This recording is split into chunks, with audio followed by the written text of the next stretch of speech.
అయ్యో దేవిసేని నా చెయ్యి పట్టుకుని లాగింది. నువ్వు మోసం చేస్తున్నావు.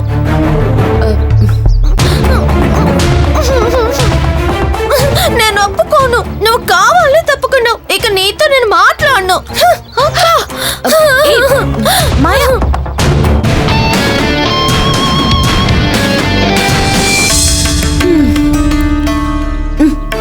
చూడు, తను నా మీద అలిగి వెళ్ళిపోయింది. నువ్వెందుకు నా చేయి పట్టుకునిలాగా? నువ్వు ఇప్పుడే దేవుడికి పూజ చేసి నుదిట కుంకుమ పెట్టుకున్నావు. నీళ్లు పడితే కుంకుమ పోతుంది కదా, అందుకే లాగాను.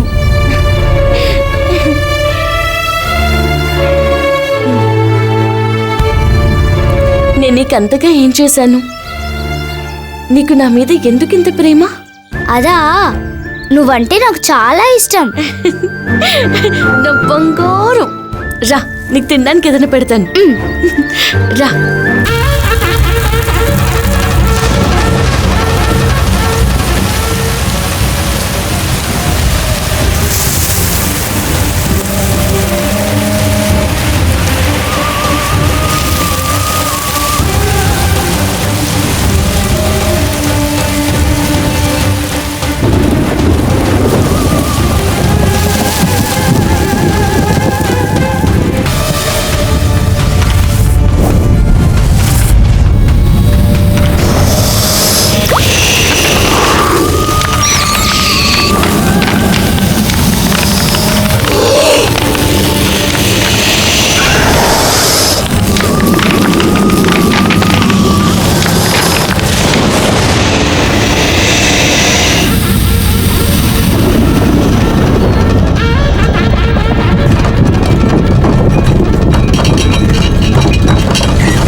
అందరూ వచ్చేయండి.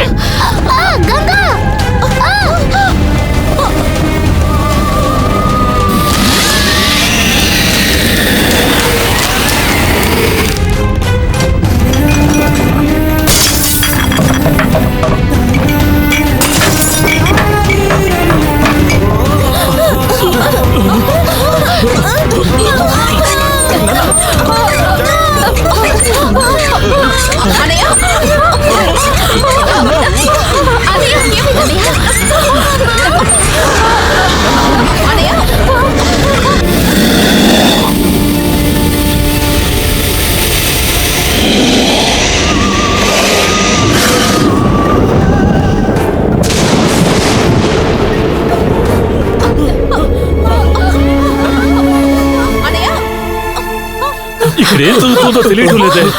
భూకంపం వచ్చినట్టుంది మావయ్య. నేను అదే అనుకుంటున్నాను. భూకంపమే వచ్చి ఉంటుంది. ఏదో భయంకరమైన శబ్దం వినిపించింది. గంగా, ఏంటమ్మా? అవుట్ హౌస్ అంతా కాసేపు కదిలింది మావయ్య. అలాగా? అంతేకాదు, ఏదో విచిత్రమైన శబ్దం వినిపించింది. ఇక్కడ కూడా అలాగే జరిగిందమ్మా. బావా, బయట ఫోన్ చేసి అడిగాను, అక్కడంతా నార్మల్ గానే ఉందట. వాట్సాప్ లో కూడా మెసేజెస్ ఏమీ రాలేదే. అంటే మన ఇంట్లో మాత్రమే ఇలా జరిగిందా? బావా, టీవీలో ఫ్లాష్ న్యూస్ ఏమైనా వస్తుందేమో చూసి వస్తాను. ఏవి అర్థం కావడం లేదురా. అయ్యో అయ్యా, పని మనిషి అరుస్తోంది. వస్తున్నావు. ఏమైంది? ఏమిటి? చూద్దాం.